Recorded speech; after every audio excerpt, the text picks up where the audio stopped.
Very good afternoon, all of you. Today we are going to discuss about the types of flames that are used in oxyacetylene gas welding.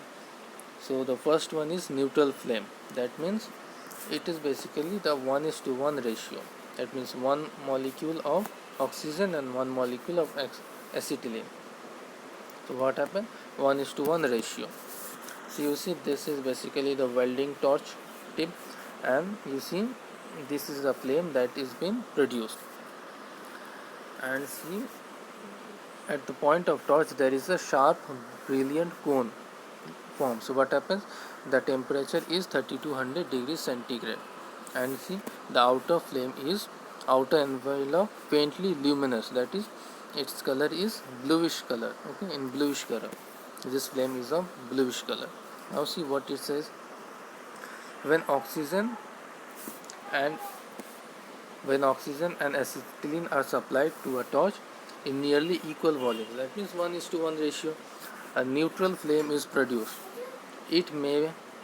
It has two definite zones, that means it creates two zones. The first one is a sharp brilliant inner cone, that means this cone, and the second one is an outer cone or envelope of bluish color, that means this part. So two cones, one cone 1 and cone 2 is produced by supplying oxygen and acetylene in a equal volume. Okay, now application of these flames are on steel, aluminium, stainless steel, cast iron and copper, etc. Right. Next comes oxidizing flame. Okay, here you see the ratio is 1.15 to 1.50. That means the amount of oxygen particle is more than the acetylene particle. Okay, so oxygen particle more than the acetylene particle.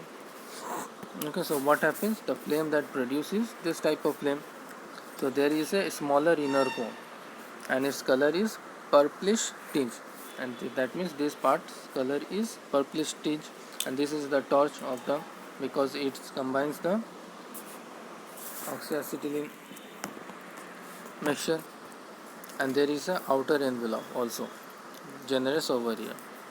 Now see what happens in this oxidizing flame.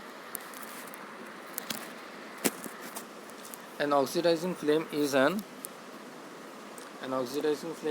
one in which there is an excess of oxygen, that means oxygen particle is more over here. The flame has two zones, that is smaller inner zone, and which is purplish in tinge, that means this part, okay, and the other part becomes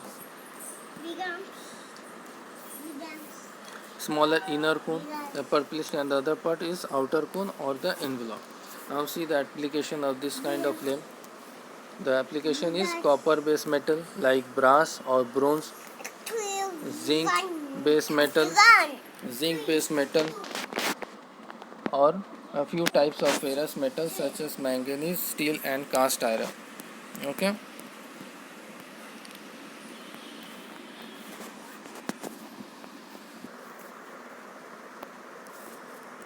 The next one is carburizing flame.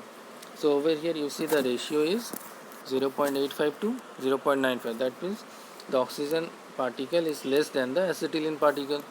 Okay, so over here you see what kind of flame is produced. There is two flame is produced, and one flame is inside the other flame. So you see what happens. There is a sharp defined inner cone. That means this is a sharp and longer in size as compared to the previous flame.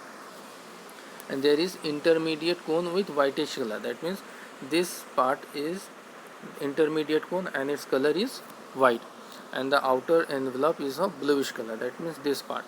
Okay, and the ratio is 0.85 to 0.95. So you see in carburizing flame there is an excess of acetylene. Okay, the flame has three zones, that means sharp inner cone, an intermediate cone of whitish color and bluish outer cone. And now see the application of this kind of flame, that means high carbon steel and non-ferrous alloy steel.